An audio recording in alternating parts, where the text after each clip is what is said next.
इस बार हम क्या देख रहे थे ये बताइए।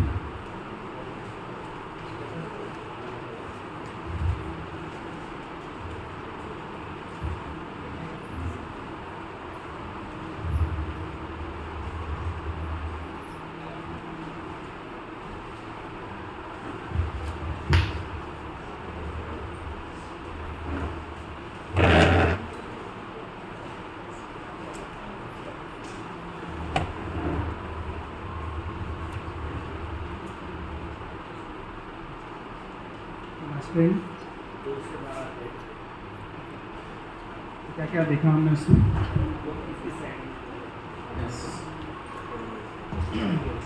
तो कौन बता रहा है?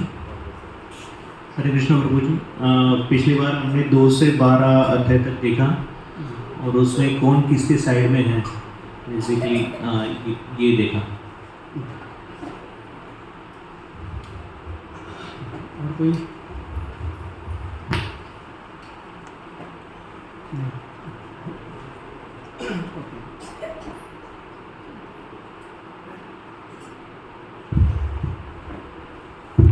हरे कृष्ण। धृतराष्ट्र का मीनिंग देखा था और सूत का मीनिंग क्या है देखा था।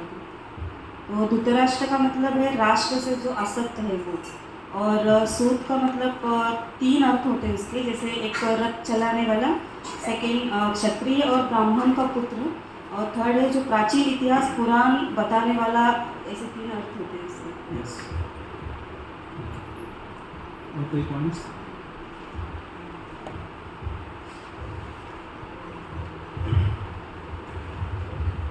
हरे कृष्ण। हमने पिछले सत्र में पांडव और कौरव के बीच जो तालमेल देखा था, उनमें कौन शक्तिशाली है और कौन दुर्बल है, वही हमने देखा।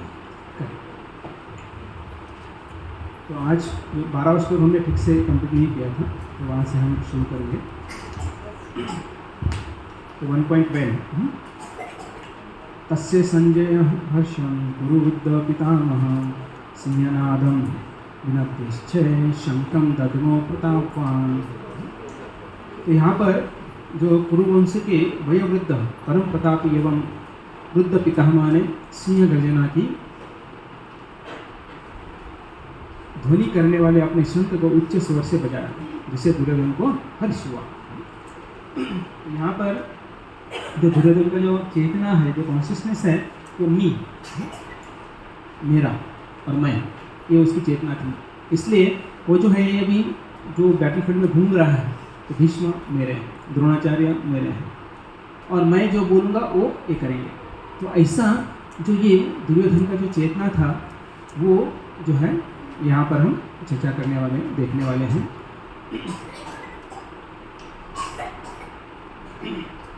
तो ये मी टू बी जो है बहुत इम्पोर्टेंट है हमारी लाइफ में।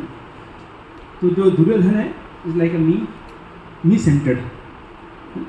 तो जब कोई व्यक्ति मी सेंटर्ड होता है, मेरा कौशल, मेरा कूटनीति, मेरी सेना, मैं पांडव को ख़त्म कर पूरी दुनिया का राजा बन जाऊंगा, या फिर हमारे जीवन में मेरा घर, मेरे बच्चे, मेरी बीवी, मेरा पति, या मेरा जो भी है। तो ये सब जब होता है तो व्यक्ति फर्स्टेड हो जाता है। फर्स्टेड इन द सेंस कि जब अपेक्षाएं भंग हो जाती हैं तो उसका चेतना, कॉन्शियसनेस भी भंग हो जाता है। तो इसलिए हमें मी से उठकर वी तक आना है। जब वी तक आएंगे, अपना, मेरा बोलने के बजाय जब अपना शुरू करेंगे, तब घर में खुशहाली होगी, अपना मन स्टेबल होगा, और आगे जाकर जो दिक्कतें या कुछ डिफ़िकल्टीज आते हैं हमारे जीवन में, तो हम उसे पॉजिटिवली लेंगे। अन्यथा हम ब्रेक हो जाएंगे। कब ब्रेक होते हैं? जब हम अपेक्षाएं रखते हैं लेकिन सेंटर नहीं लगते हैं, तब हम ब्रेक हो जाते हैं, क्योंकि तब हमें सपोर्ट करने वाला कोई होता नहीं है। तो दुर्योधन जो है, उसका स्थिति जो है यहाँ पर, वो संजय वर्णन कर रहा है। तो ये दुर्योधन का लक्ष्य था। क्या लक्ष्य था? मैं पांडव को ख़त्म कर पूरी दुनिया का राजा बन जाऊंगा। तो ये उसका लक्ष्य था। और जो अर्जुन है, अर्जुन का क्या लक्ष्य था?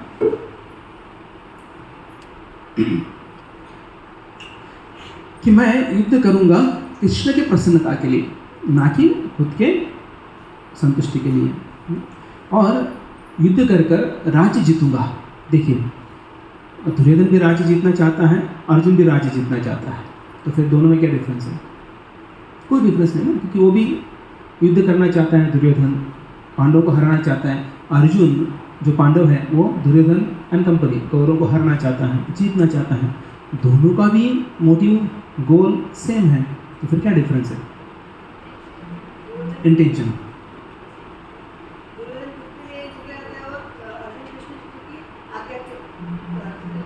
हाँ, आज्ञा तो ठीक है, आज्ञा है, और एक ठीक करें मतलब कि जो कर रहे हैं भगवान ही कर रहे हैं, मतलब इसको आप ड्रामा समझो, वर्ड पे कुछ भी स्टेज समझो, means we are not a doer. Okay, for protection of dharma. Okay, protection of dharma. Okay Hare Krishna. धर्म अधर्म का युद्ध था ये। ओके, लेकिन देखो दुर्योधन क्या बोल रहा है कि मैं राज्य जीतूंगा और राजा बनूंगा पूरी दुनिया का। अर्जुन भी वही बोल रहा है कि मैं भी युद्ध करूंगा, जीतूंगा। तो फिर दुर्योधन स्वार्थ के लिए था, वो सोच रहा था। ओके, स्वार्थी था। हाँ, और अर्जुन अर्जुन भगवान ने भगवान के प्रसन्नता के लिए हाँ प्रसन्नता के लिए लड़ाई कर रहा था, लड़ाई कर रहा था आदेश से। आदेश। ओके, वो थोड़ा हाँ नेक्स्ट स्टेप आ गया, वो नेक्स्ट स्टेप आ गया। कौन कर दूँ?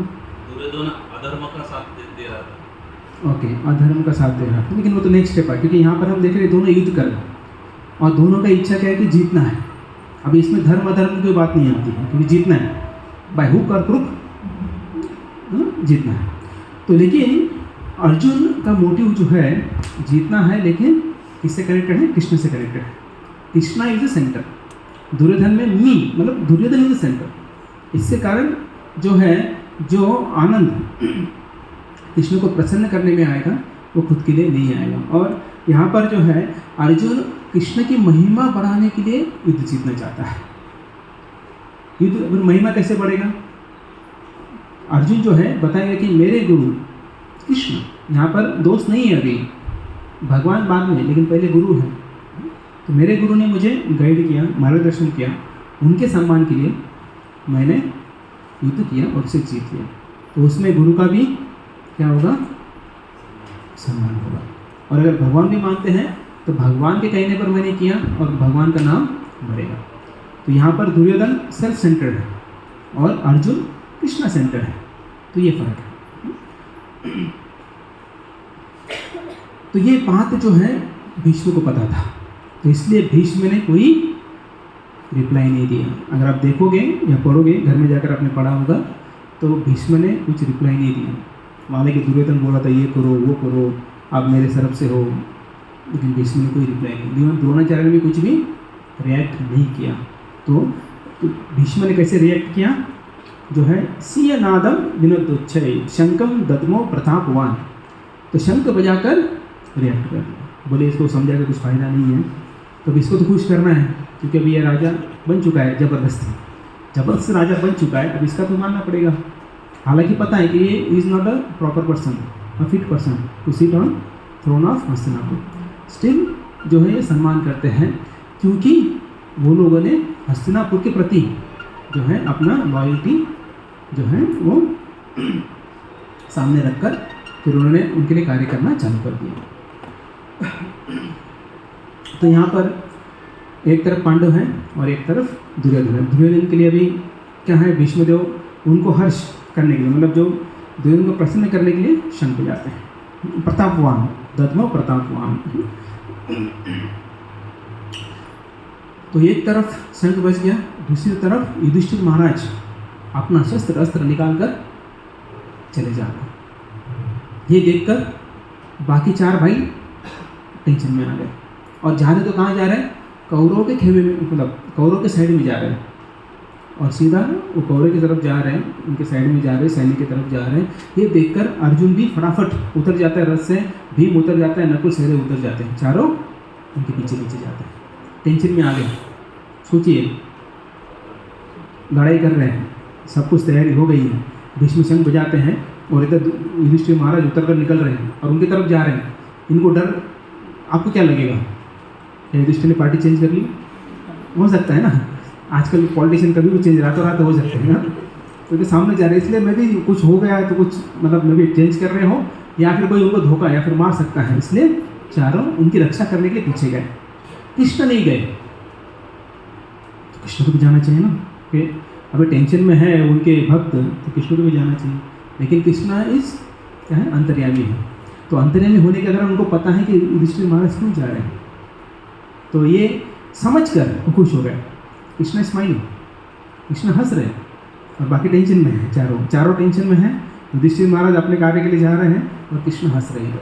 तो सीन देखिए कैसा है, यहाँ से उधर जा रहे हैं, पीछे 4 भाई भाग रहे हैं और उधर जाकर किसके पास जाते हैं? भीष्मदेव के पास जाते हैं युधिष्ठिर महाराज, और जाकर उनको प्रणाम करते हैं। तीन बोलते हैं, भीष्म पितामह आप मुझे आशीर्वाद दीजिए, तो आशीर्वाद करते हैं। और तो क्या आशीर्वाद देते हैं? विजयी भव। सोचिए आपका प्रतिद्वंदी है, वो आपके पास आता है और आप बोलते हैं विजयी भव, टेंडर तुझे ही मिले, काम तुझे ही मिले, तो कैसे होगा, है ना? लेकिन यहाँ पर ऐसा हो रहा है कि भीष्मदेव क्या कर रहे हैं? आशीर्वाद देते और विजय भव का, और फिर वो आशीर्वाद लेके फिर बाकी 4 लोग निवांत हो जाते हैं, फिर वो भी पढ़ने लगते हैं, अर्जुन भी जाते हैं पहले पढ़ते, सभी फिर एक लाइन में आ जाते हैं। उसके बाद द्रोणाचार्य के पास जाते हैं, द्रोणाचार्य भी भीष्मदेव भी बताते हैं मैं कैसे मरने वाला हूँ, वही बताते हैं, मतलब सीक्रेट बता देते हैं कि कैसे मारना है मुझे। जब मैच फिक्सिंग होता है ना, कौन सी बॉल पे 6 मारना है, कौन सी बॉल पे आउट होना है, तो वैसे इधर मैच फिक्सिंग हो गया उनका। द्रोणाचार्य के पास गए, वो भी बोलते हैं आशीर्वाद विजय हो, और बोल देते हैं कि मुझे कैसे डिफीट करना है। तो ऐसे फिर ये दोनों से जो है आशीर्वाद ले लेते हैं। तो यहाँ पे भगवान जो है 12वें अध्याय में बोलते हैं मोगशा मोग कर्मणा मोग ज्ञान। तो जो असुर लोग होते हैं, जिनका ज्ञान असुरी होता है, वो लोग जो है कृष्ण के पास नहीं जाते हैं, क्योंकि कृष्ण को साधारण मनुष्य समझते हैं। लेकिन जो बुद्धिमान हैं वे भगवान के पास जाते हैं, उनके भक्तों के पास जाते हैं, उनके आशीर्वाद लेते हैं कि वो कैसे भक्ति में आगे बढ़े। तो ये जो है यहाँ पर बताया गया। आगे जाकर जो है, जो दुर्योधन जो है वो रजोगुनी था, लाइक पैशनेट पर्सन। और पैशनेट पर्सन हमने ऑलरेडी देखा कि वो पैशनेट पर्सन कैसे होता है। तो पैशनेट पर्सन के जो है 18वें अध्याय में जो है कुछ लक्षण बताए गए, 6 लक्षण। तो सबसे पहला है रागी, दूसरा है कर्मफल की इच्छा करने वाला, तीसरा लोभी, चौथा जो है हिंसा करने वाला, 5वां अपवित्र, 6वां हर्ष तथा शोक में डूबा हुआ।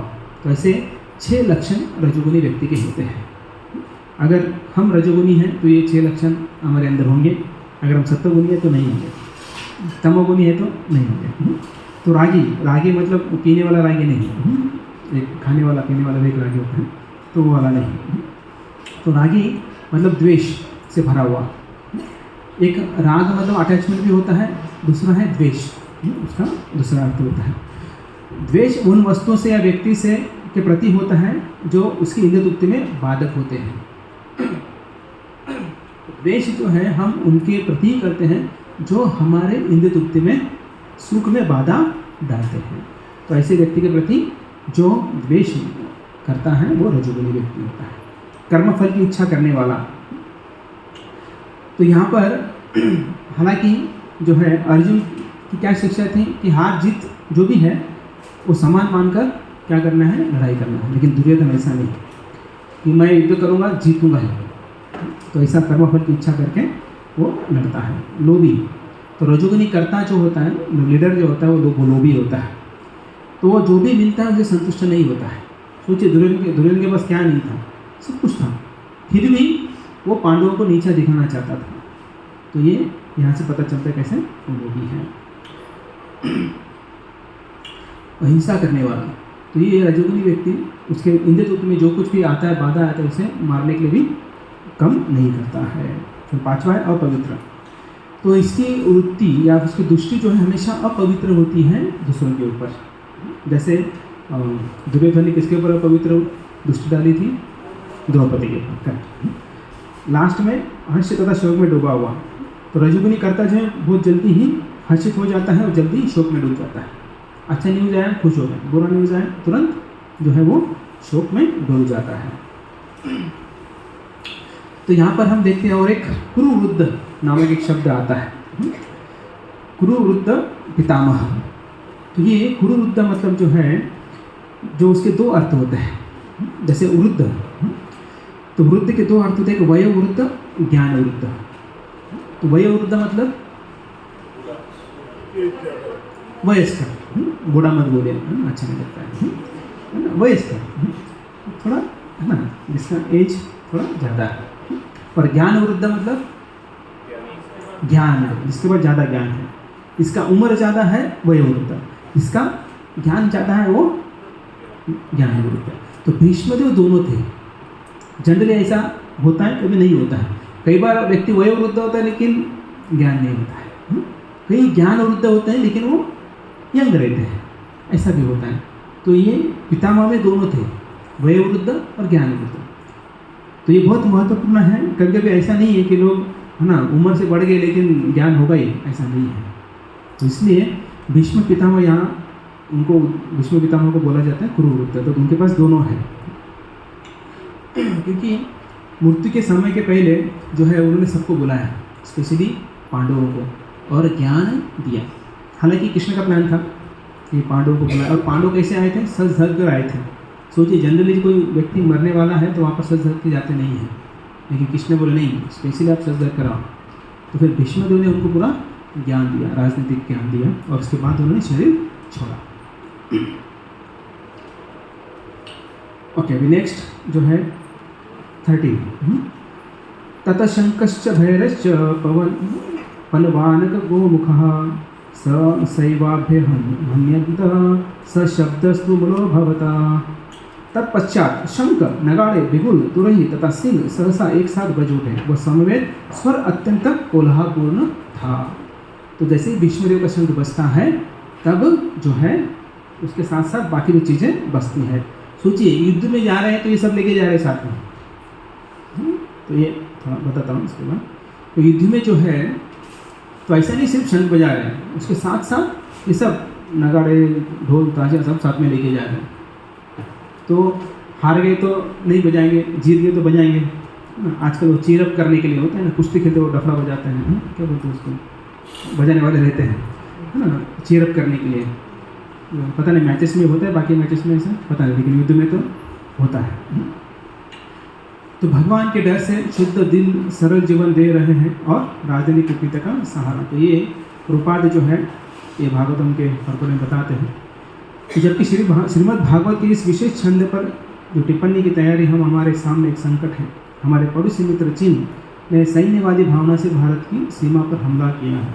इसका कारण यह है कि वे उन दिनों ईश्वर चेतना के वातावरण में रहते थे और हर देश दुनिया की सतह पर परमेश्वर का भय, शुद्ध हृदय और सरल था, और राजनीति कूटनीति का कोई प्रश्न नहीं था। तो प्रभुपाद ये लिखते हैं कि चाइना भी अच्छा था। बाद में हिंदी चीनी भाई भाई करके अटैक के बात अलग है, क्योंकि जो ईश्वरी भावना जो है वो जब लोगों से निकल जाती है तब जो है ऐसा या दुष्ट भाव जो है अपने हृदय में आ जाता है। तो ये कहानी जो है सबको पता है, लेकिन उसके पहले जो है हम थोड़ा आगे जाते हैं। ओके, पहले कहानी देख लेते हैं। तो ये कहानी सबको पता है, ओके, सोच रहे हैं तो मतलब पता नहीं, ठीक है, शॉर्ट में बताते हैं। जब ये युद्ध की जो है घोषणा हो गई थी तो सभी लोग क्या कर रहे थे, अपना जो स्ट्रेंथ है वो बढ़ा रहे थे। स्ट्रेंथ कैसे बढ़ाते थे, अलग अलग राज्य जो है अपने साथ करवा लेते थे। तो अभी सब कुछ हुआ, उसके बाद फिर बचे कृष्ण। और कृष्ण जो यादव सेना है बहुत पावरफुल थी, जैसे नारायणी सेना बोलते हैं। तो नारायणी सेना बहुत पावरफुल थी, as equal as Krishna, as good as Krishna ऐसा बोल सकते हैं। तो 10,000 सैन्य थे उनके ऐसे जो बहुत पावरफुल थे। और ये दुर्योधन को पता था, और दुर्योधन को ये भी पता था कि कृष्ण शस्त्र उठाने वाले नहीं हैं। तो अभी दुर्योधन क्या करता है, वो जाकर कृष्ण के पास जाकर मांगने का प्लान करता है और वो जाता है। और कृष्ण जो है वो रेस्ट कर रहे होते हैं, क्योंकि दोपहर का टाइम होगा, प्रसाद के बाद रेस्ट कर रहे हैं।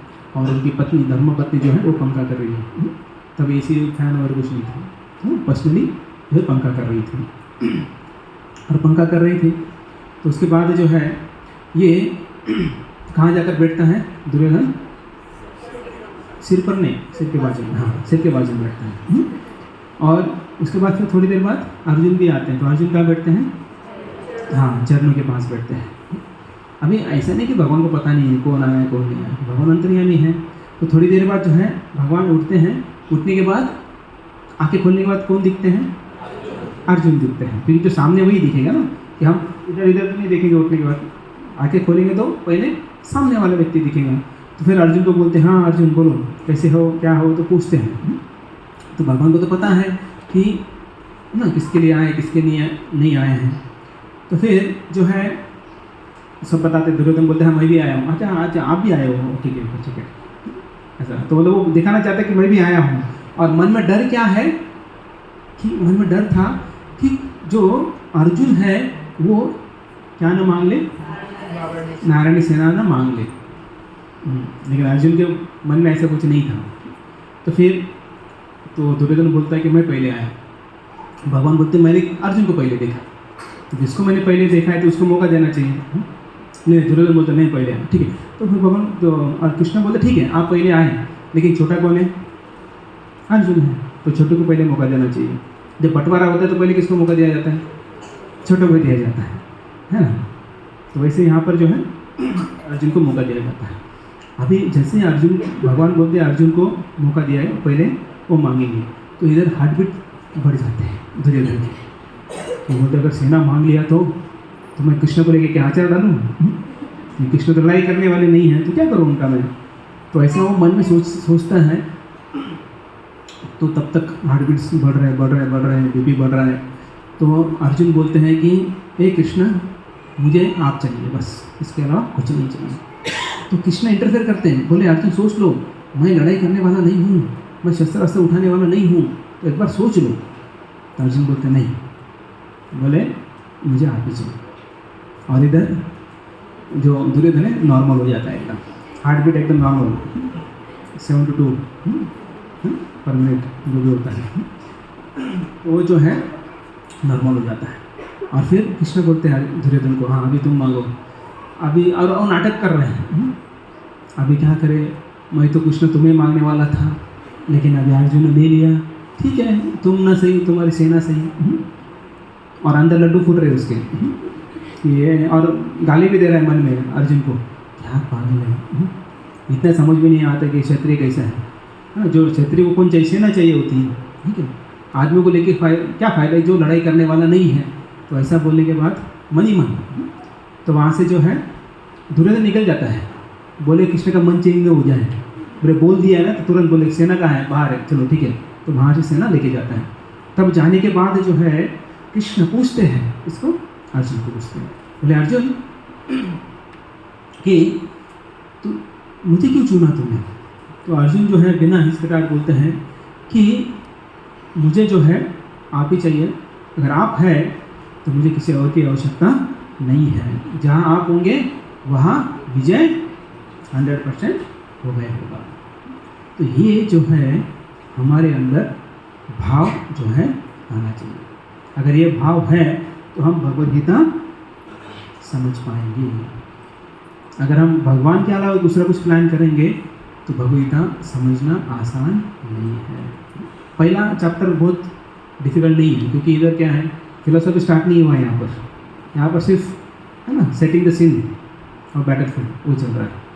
हाँ, जब बाद में जब अभी देखेंगे अर्जुन कंफ्यूज हो जाता है, फिर फिलोसॉफी चालू होता है, फिर बाकी 17 चैप्टर जो है पूरा फिलोसॉफी है। और उसको समझना है तो हमारा विश्वास होना चाहिए कि कृष्ण कौन है, भगवान है। अगर वो हमारे जीवन में रहेंगे तो विजय हमारी होगी। जो भी कार्य लेंगे आप जीवन में, पढ़ाई का हो, जॉब का हो, भक्ति का हो, सेवा का हो, अगर कृष्ण के ऊपर विश्वास है तो आपको वो मिल जाएगा, उसमें आपको सफलता प्राप्त हो जाएगी। दिक्कतें आएंगी, ऐसा नहीं कि हाँ अभी हम भक्ति कर रहे हैं तो है ना तबीयत ठीक हो जाएगी, फाइनेंशियल प्रॉब्लम सॉल्व हो जाएंगे, है ना, रिलेशनशिप का प्रॉब्लम सॉल्व हो जाएगा। तो ये मत सोचिए, ये सोचिए कि ऐसे प्रॉब्लम में कृष्ण हमें कैसे बचाएंगे या डिस्टर्ब कैसे नहीं होने देंगे। और ऐसा नहीं कि आप बोलेंगे अभी मैंने कृष्ण का सहारा लिया, फिर मैं ना सरेंडर हो गया तो कृष्ण आप आइए मुझे बताइए। नो, कृष्ण ने बहुत कुछ चीज़ें दी हैं हमें, शास्त्र दिए हैं और भक्तों को दिए हैं, तो हमें उनसे मार्गदर्शन लेके आगे बढ़ना है। और दुर्योधन जो है यहाँ पर किस में इंटरेस्टेड था? भगवान की एनर्जी में, इसलिए उसको भगवान प्राप्त नहीं हुए। वैसे ही अगर हम भगवान की एनर्जी में इंटरेस्टेड हैं तो हमें एनर्जी प्राप्त हो जाएगी। नेम, फेम, फाइनेंस अगर चाहिए तो भगवान दे देंगे हमको, लेकिन भक्ति या कृष्ण नहीं मिलेंगे। देखिए, जब हम नारायण की भक्ति करते हैं तो लक्ष्मी साथ में आ जाती है। अगर हम लक्ष्मी के पीछे भागेंगे तो लक्ष्मी कृष्ण के पीछे भागेंगे, नारायण के पीछे भागेंगे। और नारायण या कृष्ण जो है उनका स्पीड पता है आपको कितना है? नहीं पता। जो काल एवन नामक एक राक्षस था, वो कृष्ण के पीछे भाग रहा था और कृष्ण चल रहे थे आराम से और वो भाग रहा है, दौड़ रहा है, फिर भी कृष्ण को पकड़ नहीं पाए। तो इसलिए देखिए, और एक उदाहरण देते हैं। कृष्ण जब गुजरात से महाराष्ट्र आए थे, पता है आपको, कुछ कार्य के लिए आए थे। हाँ, शादी के लिए। फर्स्ट लव मैरिज था वो। That was the first love letter written by Rukmini.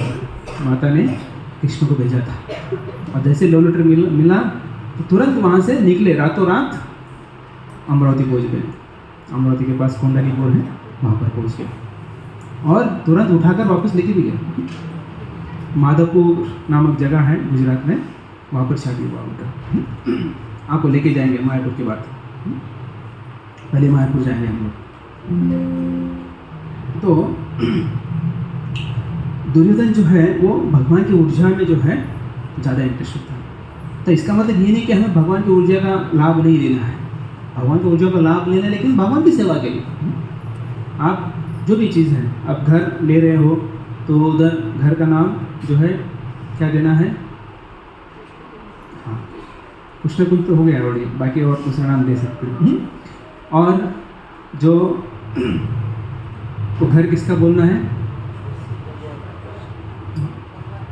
पक्का? उधर जाने के बाद वो बाहर बोर्ड लगता है बड़ा, कृष्णा वासुदेव यादव, मतलब आपका जो भी नाम है वहाँ पर। तो वो जो है भाव है, उसके बाद अभी भी अहम भाव है, मी, मेरा। तो मेरा भाव जो है वो नहीं होना चाहिए।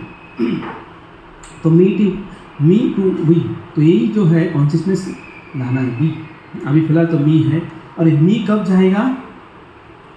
कितने साल लगेंगे? 6 महीना, 1 साल, 5 साल, 10 साल, पता नहीं, ये आपके ऊपर है कब आप उसको देंगे। जब तक कृष्ण इन नहीं होते हैं तब तक मी आउट नहीं होगा, इतना याद रखिए। कृष्णा इन, मी आउट। तो अगर कृष्ण को हम इन नहीं लेंगे तब तक मी उधर ही रहेगा। तो इसलिए स्लोली कृष्ण को इन करते रहना है, और फिर जो है हमारा मी टू वी हो जाएगा। अभी जस्ट मैं अपने क्लास के पहले एक बाहर क्वेश्चन पूछे थे, बोले बहुत सारे रिलेशनशिप रहते हैं, कोई भी रिलेशनशिप हो तो ज़्यादा दिन क्यों नहीं टिकते हैं? उसका कारण मी है, माई वे इज हाईवे। जब ऐसा दोनों बोलेंगे तो दोनों में नहीं टिकेंगे ना। झगड़ा कब होता है? मैं जो बोल रहा हूँ सही है, सामने वाला होता है मैं जो बोल रहा हूँ सही है, दोनों सही है तो मान लो ना, ठीक है तुम्हारा सही मेरा सही, लेकिन मैं नहीं मानते, इसलिए फिर झगड़ा हो जाता है, इसलिए अलग हो जाता है। लेकिन जब कृष्णा सेंटर्ड है तो क्या होगा? सब सर्व सुखिनो भवन्तु, सब सुखी रहेंगे।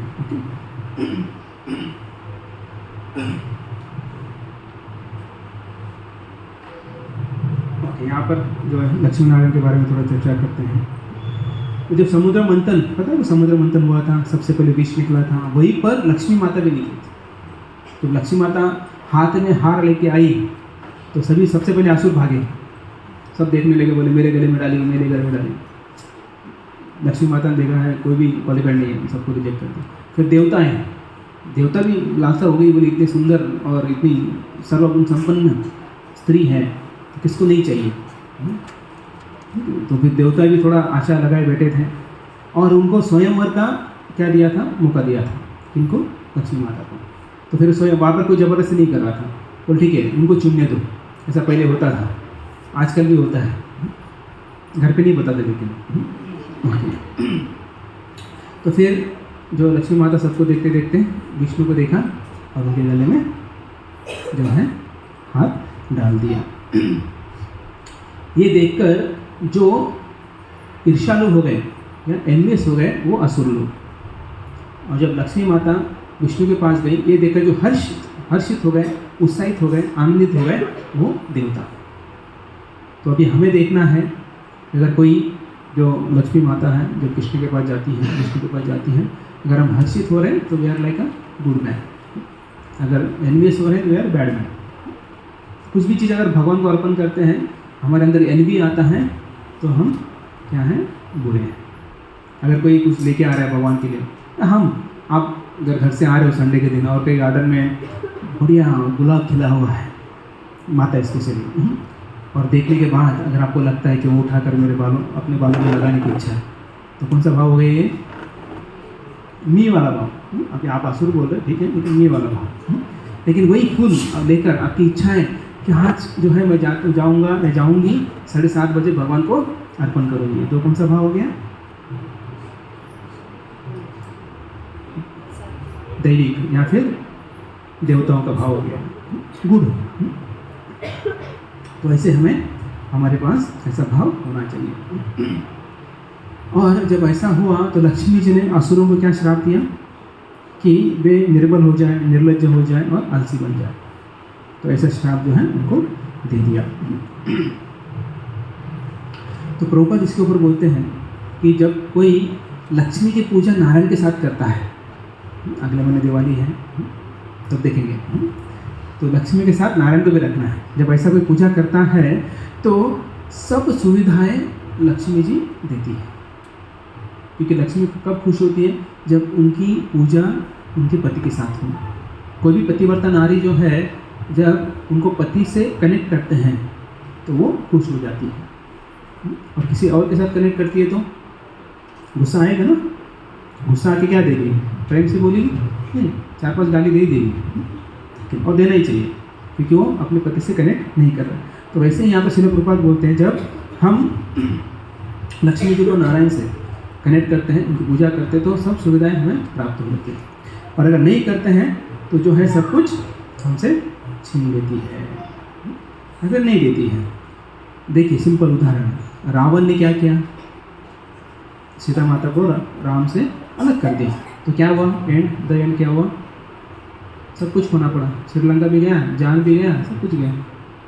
लेकिन वही हनुमान जी ने क्या किया, सीता माता को राम जी के पास लाया, तो उनको क्या लाभ हुआ, उनकी शक्ति, उनका यश, उनका बल, उनका ज्ञान क्या हुआ, बढ़ गया। रावण जिंदा है क्या अभी नहीं, हनुमान जी जिंदा, इसका मतलब यश बढ़ गया, उनका बल बढ़ गया, है ना, इतना फेमस हो गया। तो ये कब हो सकता है, जब हम सही चीज़ सही जगह पर पहुंचाएंगे, तो सही व्यक्ति को सही व्यक्ति से कनेक्ट करेंगे।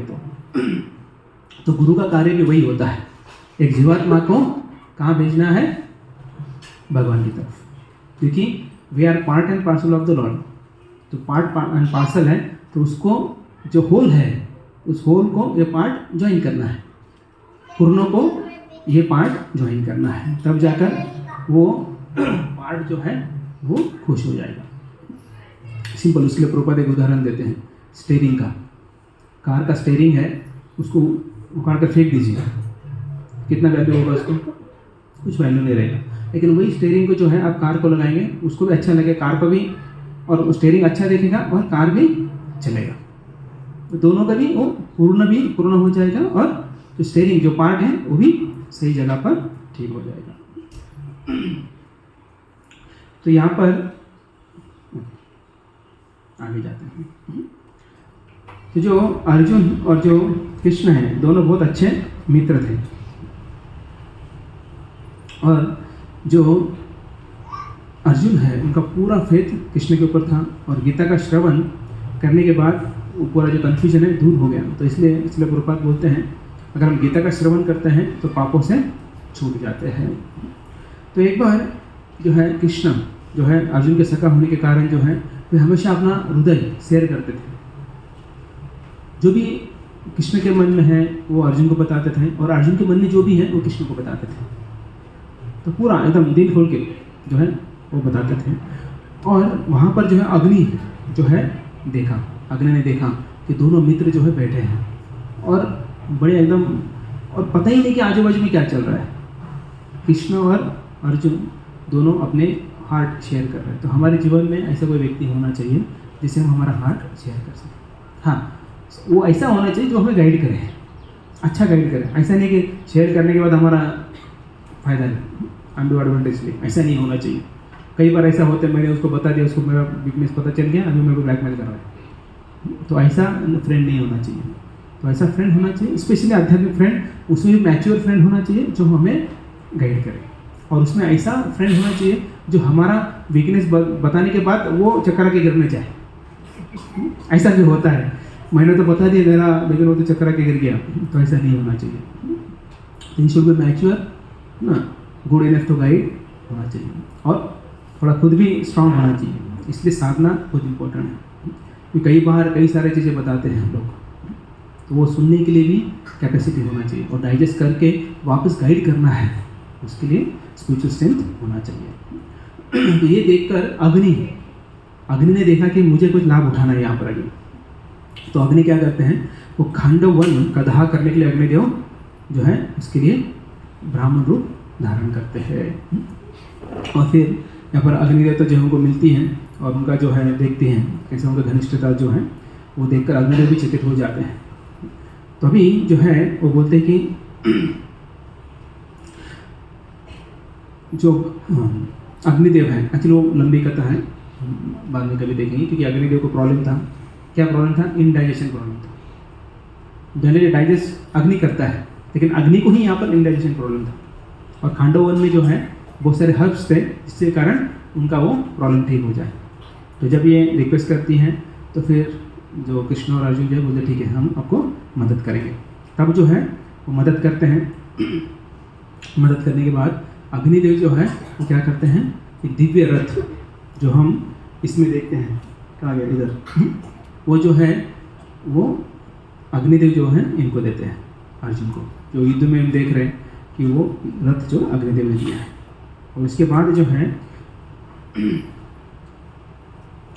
जैसे अर्जुन का शंख दिव्य है वैसा जो है रथ भी दिव्य है, और उनके रथ के ऊपर एक वानर बैठे हैं, वो है हनुमान जी। तो शंख जो है यहाँ पर हम देखते जैसे भीष्म ने शंख बजाया है, तो शंखम दद्म प्रतापवान। तो यहाँ पर जब जो शंख बजाए हैं तो तथा शंखश्च भैरश्च, तो शंख क्यों बजाया जाता है? तो शंख जो है वे हम देखते हैं मंदिर में बजाते हैं। तो आप देखें 7:30 बजे आए होंगे या 12:30 बजे या सुबह 4:30 बजे। जन्माष्टमी में आप में से बहुत कई सारे भक्त मंगल आरती के लिए आए थे नहीं आए थे। तो आपने देखा होगा शंख बजाते हैं। तो शंख बजाने का सबसे पहला ये अर्थ है सोए हुए जो आत्माएं हैं उनको जगाने के।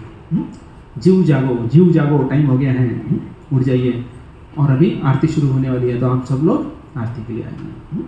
वो एक है। दूसरा है कि जब हमारा ध्यान इधर उधर रहता है, फॉर एग्जाम्पल अभी ना 7:30 बजे आप आ गए और आप मिलते, सब लोग मिलते, अरे हाँ आप भी आ गए, तो अपना थोड़ा ध्यान भटक जाता है।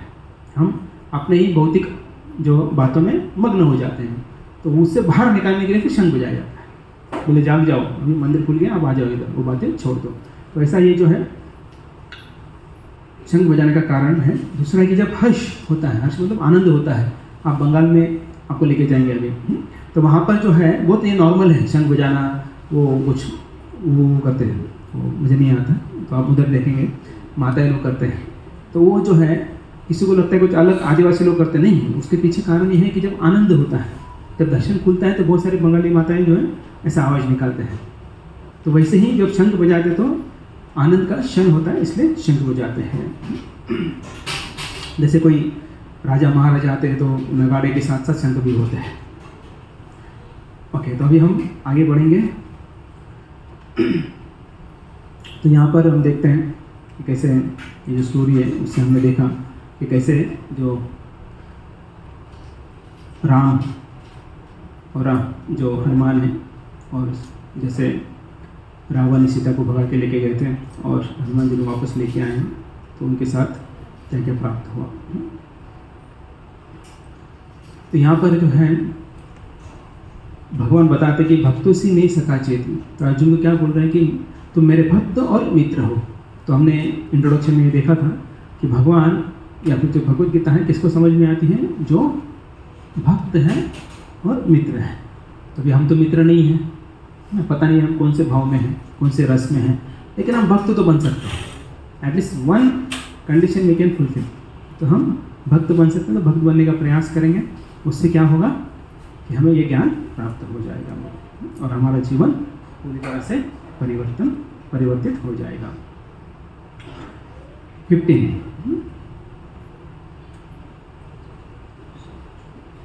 14 रह गया हमारा। ओके। ततः श्वेतर्युक्ते महती शनंदने स्थितौ माधव पांडवश्चैव दिव्यौ शंको प्रदम्हतु। दूसरी ओर से श्वेत घोड़े द्वारा खींचे जाने वाले विशाल रथ पर आशीन कृष्ण तथा अर्जुन ने अपने अपने दिव्य शंख बजाए। तो कौन कौन से शंख थे वे? पांचजन्यम ऋषिकेशो देवदत्त धनंजय पौंड्रम दद्मो महाशंखम भीमकर्मा वृकोदर। तो ये जो है शंख है, अलग अलग शंख। तो उसके पहले हम देखेंगे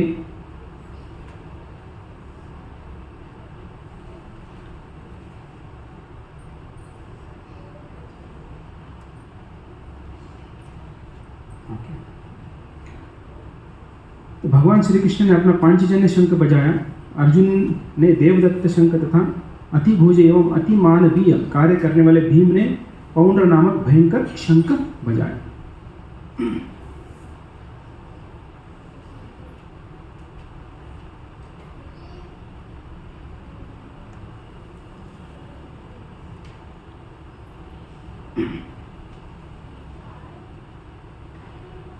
तो ये पांडवों की जीत के संकेत हैं। तो भी 12 से लेकर 20 तक जो संकेत हैं, कृष्ण की व्यक्तिगत उपस्थिति जीत की पुष्टि करती है। तो जहाँ पर कृष्ण है वहाँ पर विजय जो है होना ही होना है। दूसरा है भगवान के सर्वोच्च व्यक्तित्व सारथी है। जैसे तो पांडु पुत्राणाम ऋषिकेश के रूप में कृष्ण एक शुद्ध भक्त के इंद्रियों को सीधे नियंत्रित करते हैं, इसलिए भगवान का एक नाम ऋषिकेश है। भाग्य की देवी, जब भी और जहाँ भी भगवान मौजूद हैं वहाँ पर भाग्य की देवी भी वह अपने पति के बिना कभी नहीं रहती हैं, इसलिए सभी भाग्य की गारंटी है। जैसे 14 में हमने देखा कि माधव जो शब्द आता है माधव तो लक्ष्मीपति, तो माधव माँ और धव, तो कृष्ण जो है वो लक्ष्मीपति है। तीसरा है कुरुक्षेत्र, एक पवित्र स्थान है। चौथा अर्जुन के झंडे पर हनुमान जी, और हनुमान जी ने भी भगवान राम को जीत दिलाने में मदद की थी। विष्णु का प्रतीक, शंख विष्णु का प्रतीक है। यह अप्रत्यक्ष रूप से भीष्म और पांडव शंख द्वारा इंगित किया गया है। छठवां है परलौकिक शंख, कृष्ण और अर्जुन के शंख को दिव्य परलौकिक के रूप में वर्णित किया गया है। सातवां भीष्म का शंख दुर्योधन को शांत करने के लिए। अर्जुन को दिया गया अग्निदेव का रथ यह सभी दिशाओं को जीतने में सक्षम था। दिलों का टूटना, पांडवों के शंखों ने कौरवों के दिलों को चकनाचूर कर दिया। तो ये सब जो है संकेत है, साइन है जीतने के। तो अभी देखेंगे तो श्री कृष्ण जो है उनके शंख का नाम पांचजन्य है। तो पांचजन्य जो है ये शब्द पंचजन से बना हुआ है। तो ये पंचजन नामक एक असुर था। जब कृष्ण जो है उस समय गुरु सांदीपनि मुनि के आश्रम में थे और गुरु दक्षिणा में जो है सांदीपनि मुनि ने उनको अपने पति से पूछा कि क्या मांगे। देखिए पहले कैसे होता था, पहले पढ़ाई एजुकेशन दिया जाता था, बाद में फीस लिया जाता था। अभी पहले फीस लिया जाता है, बाद में एजुकेशन दिया जाता है। पूरा फी नहीं भरा तो लिंक नहीं भेजते, ऑनलाइन होता तो लिंक नहीं भेजते थे। तो लेकिन पहले उल्टा होता था।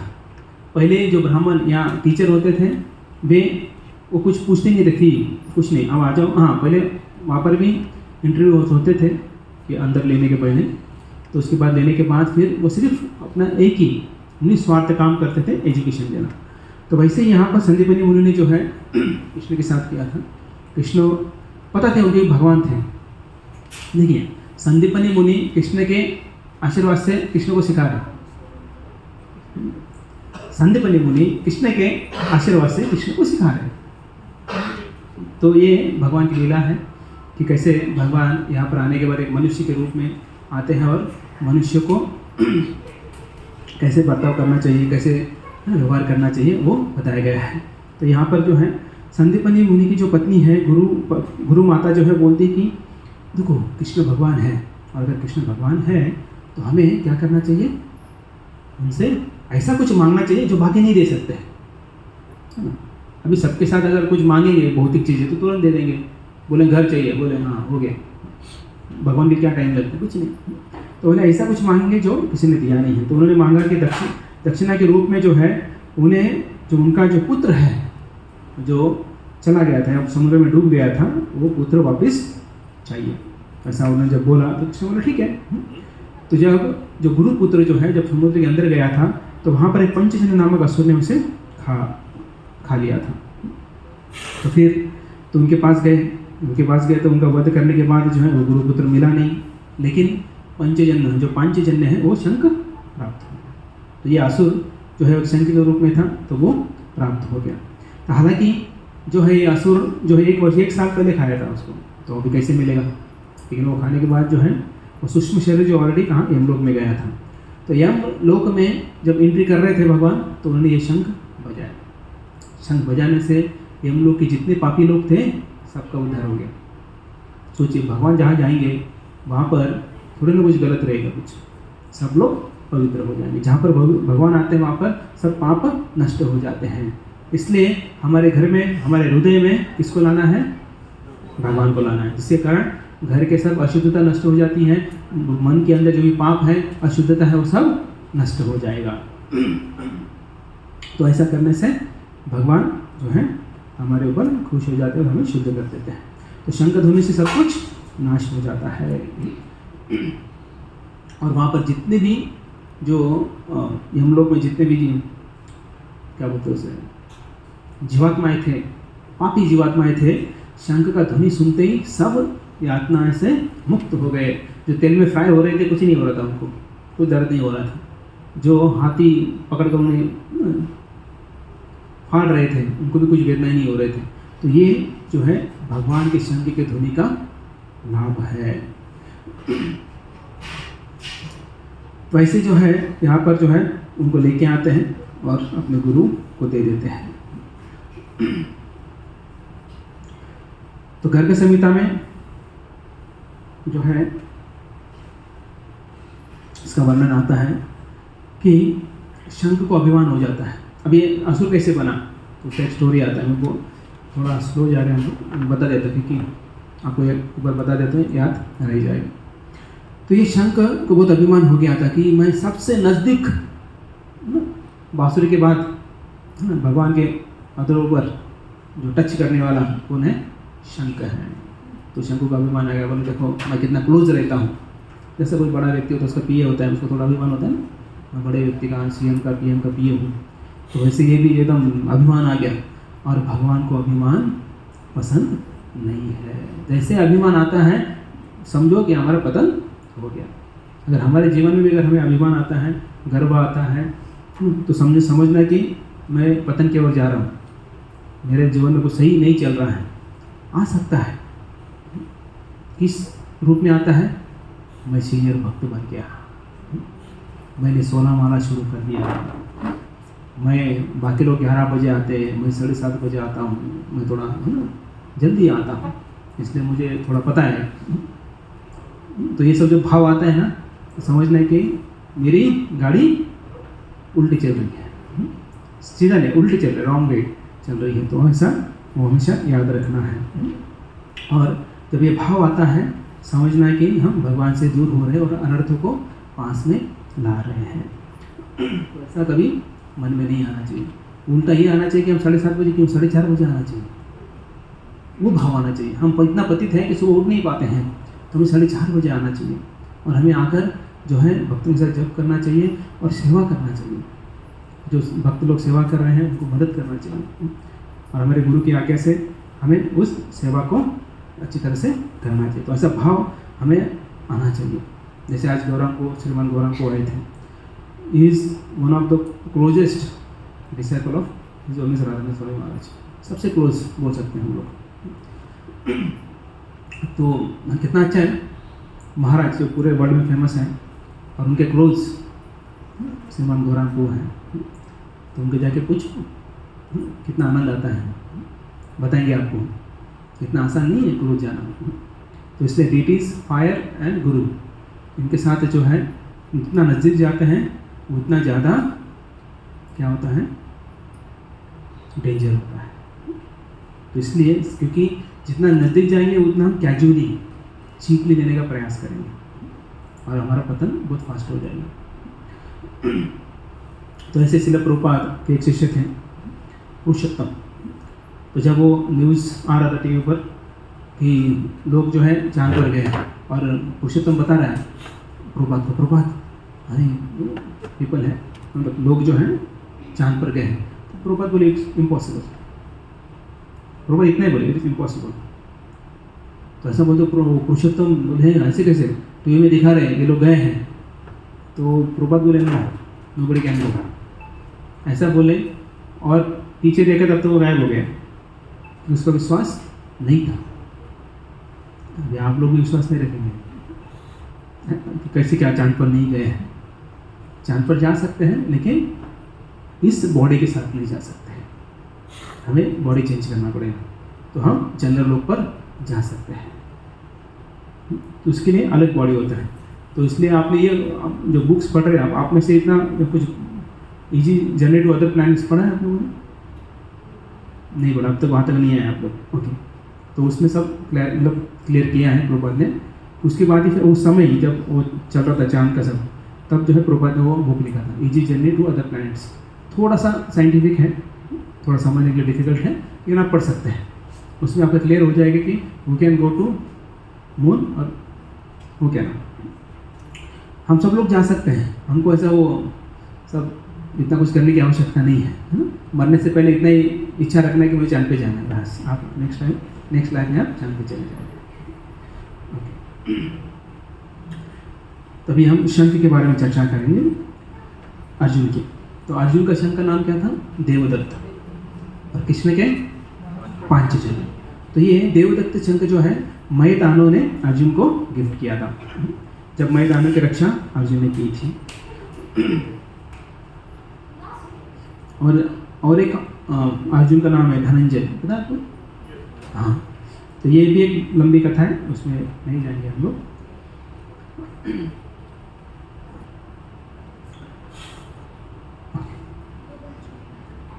तो ये धनंजय, ओके, थोड़ा सा पता वो डिटेल नहीं जाएंगे कि अर्जुन को ये नाम क्यों प्राप्त हुआ। क्योंकि जब यज्ञ हो रहा था, युधिष्ठिर महाराज ने यज्ञ का प्लान किया था, तो यज्ञ के लिए बहुत सारा धन लगता है।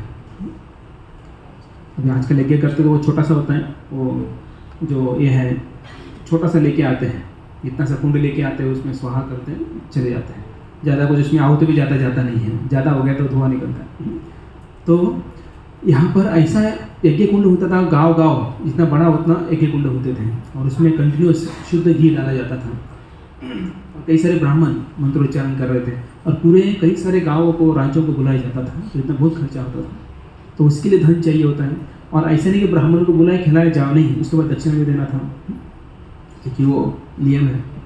तो ये सब करने के लिए धन की आवश्यकता है, इसलिए अर्जुन को वो सौंप दिया था। तो उत्तर दिशा में जब वो चले गए तो अलग अलग राजा को जीतते थे, फिर वो राजा जो है वो धन देते थे, बोले ठीक है इतना लेके जाओ, टैक्स लेके जाओ। और साथ ही साथ जो है वो उत्तर दिशा में हरिवर्ष की तरफ चले गए, और वो वर्ष ऐसा है वहाँ पर कोई जा नहीं सकता है, उसके लिए स्पेशल बॉडी और वेल क्वालिफाइड व्यक्ति चाहिए होता है। तो वो वहाँ पर के लोग देखकर अर्जुन को बोले, अरे you are not ordinary person, बोले तुम असाधारण हो इसलिए यहाँ पर आ चुके हो, इसलिए उन्होंने भी बहुत सारा उनको धन दे दिया।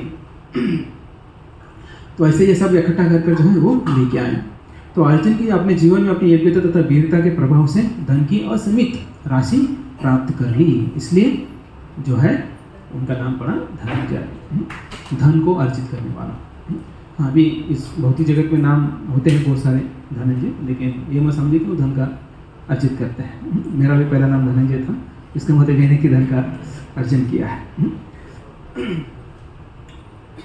तो उसके बाद जो है यहाँ पर प्रभुपाद बताते हैं कि जब श्री कृष्ण के भक्त श्री कृष्ण की सेवा में अपना संपूर्ण जीवन समर्पित कर देते हैं तो धन की देवी लक्ष्मी जो है श्री कृष्ण की पत्नी है और भक्त पर वो क्या करती है, पूर्ण कृपा की वर्षा करती है।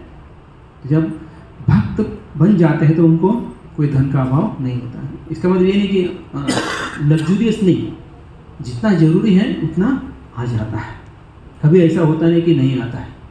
कोरोना में बहुत सिचुएशन डिफिकल्ट था, टेम्पल तो मतलब सबसे एंड में टेम्पल खोले, बाकी सबसे पहले क्या खोले, दारू की दुकान खोले, सबसे एंड में मंदिर खोले कर। तो उस समय सिचुएशन बहुत ख़राब था, लेकिन हमको भी टेंशन था, हमने कॉस्ट कटिंग चालू कर दिया था ऑलरेडी मंदिर में, क्योंकि पता नहीं फंड आएगा नहीं आएगा। मैनेजमेंट मीटिंग हो रहे थे, कहाँ का कॉस्ट कटिंग करना है, किनको एम्प्लॉयज़ को निकलना है, क्या क्या करना, बहुत सारी चीज़ें थी। तो फिर लेकिन भगवान ने उतना जितना आवश्यक है उतना भेज दिया। हर मतलब बहुत जगह देखा है, बहुत बार देखा है।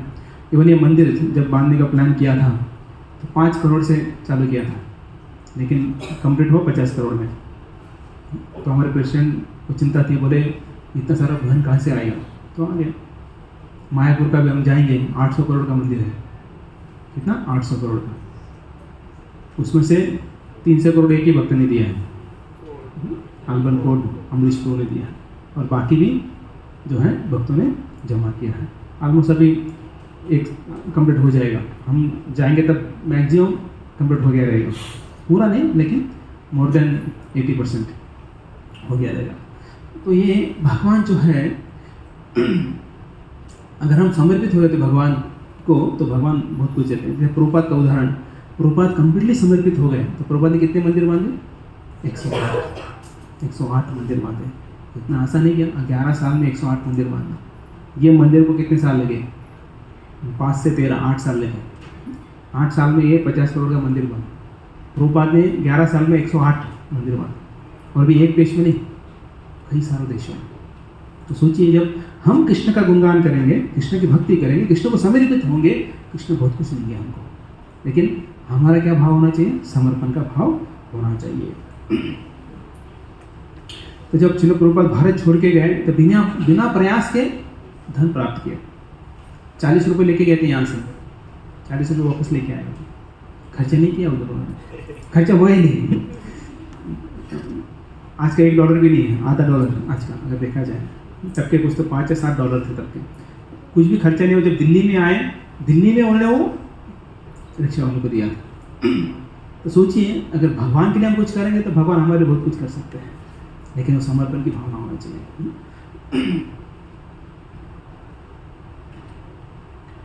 अभी हम देखते हैं भीमकर्मा। जो भीमसेन है उनके शंख का नाम है पौंड्र, ऐसा बताया जाता है। तो पौंड्रम दत्व महाशंकम, तो ये क्या है, महाशंकम। भीम महाकाय व्यक्ति, तो महाकाय तो उसका शंख भी थोड़ा महान होगा ना, बड़ा होगा, इसलिए बोला जाता है पौंड्रम महाशंकम। तो शंख नहीं है, महाशंख था। बोलते हैं ना वो क्या बोलते हैं, एक स्मॉल होता है एक जंबो होता है, जंबो ग्लास या जंबो वड़ा पाव, ऐसा। उनका जंबो जो है वो क्या था, शंख था। तो जो बजाते थे ना, तो जो दुश्मन जैसे कुछ सैनिक होते थे उनके हार्ट फेल हो जाते थे, हार्ट अटैक आ जाता था, उधर ही खतरा। तो ऐसे भी कहा जाता है कि भीम जो है शंख बजाने से कईयों को मार देते थे, उसके बाद चिल्लाने से मार देते थे, इसलिए उनका नाम है, चर्चा करेंगे, भीमकर्मा और उर्कोदर जो है और भीमकर्मा, ये दोनों का हम देखते हैं। शायद ये इतना ही होगा हमारा लगता है। तो भीमकर्मा जो है जो कर्म 3 प्रकार के होते हैं, एक मन के द्वारा, दूसरा वाणी के द्वारा, तीसरा शरीर के द्वारा। तो भीम कर्म का अर्थ ये होता है।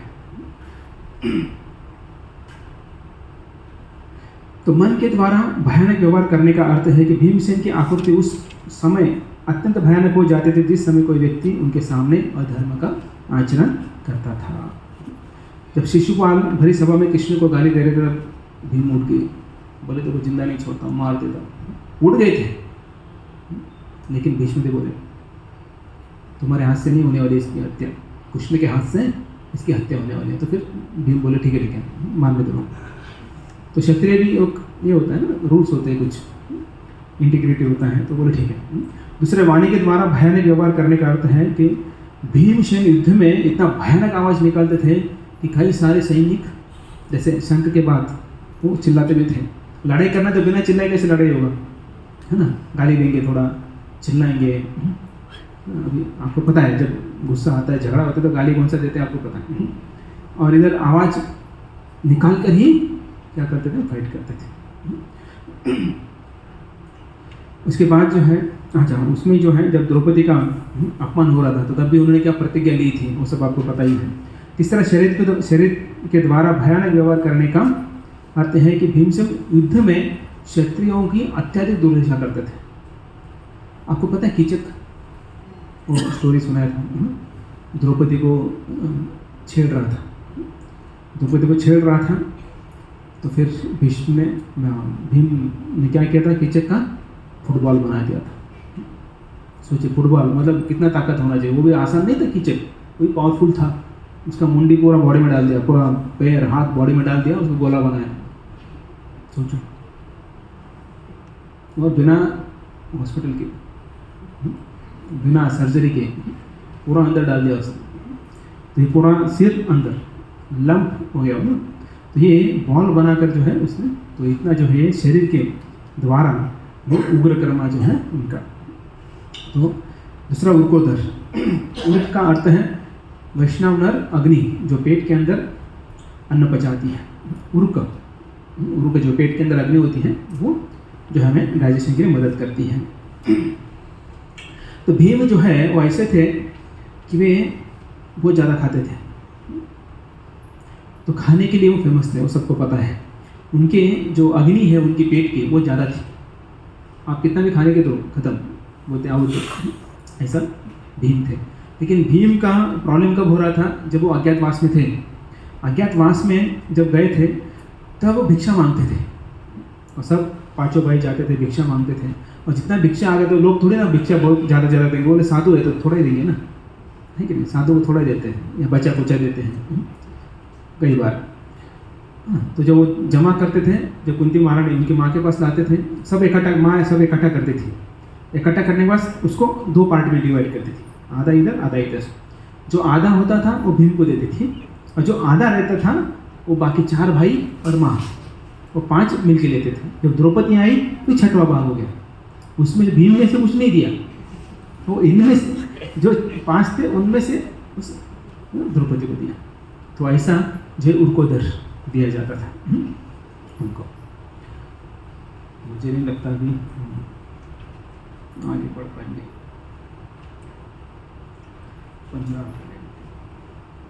16 से 18 जो है इसमें जो है अलग अलग अनंत विजयम राजा कुंती पुत्र युधिष्ठिर।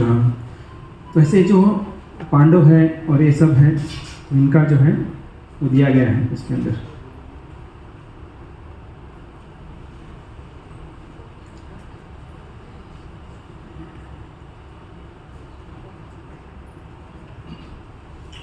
तो भीष्म ने जो 5 चीज़ें बताई थी अपने संकेत के द्वारा, वो ये 5 चीज़ें हैं। पोते दुर्योधन के प्रति स्वाभाविक करुणा से दुर्योधन के भयभीत हृदय को प्रसन्न करने के लिए सिंह के रूप में अपनी स्थिति के अनुरूप में यह सुनिश्चित करने के लिए कि लड़के ने अपने कर्तव्य में कोई कसर नहीं छोड़ी जाएगी। परोक्ष रूप से शंख के प्रतीकवाद से उन्होंने अपने उदास पोते को सूचित किया कि उनके पास जीत का कोई मौका नहीं है, क्योंकि सर्वोच्च भगवान कृष्ण दूसरी तरफ है।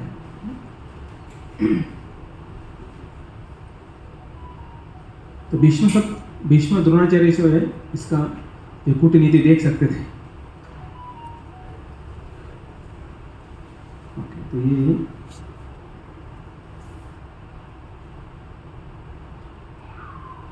सोलह से 18 जो है ये हम लोग नेक्स्ट टाइम देखेंगे, क्योंकि अभी और एक क्लास है यहाँ पर। तो ये सब जो है शंख जो है अलग अलग जो है, जैसे कृष्ण का पांचजन्य, अर्जुन का देवदत्त है, भीम का पौंड्र है, युधिष्ठिर महाराज का अनंत विजय है, नकुल का सुघोष है, सहदेव का मणिपुष्पक नामक शंख है। तो ये 15 से 18 है।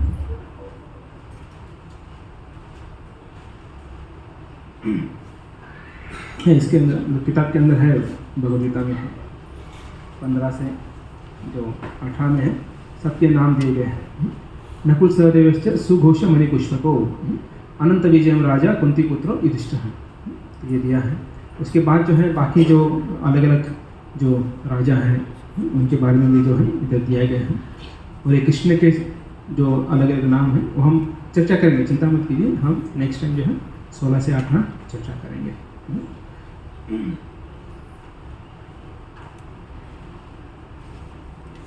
यहाँ पर हम विराम देंगे।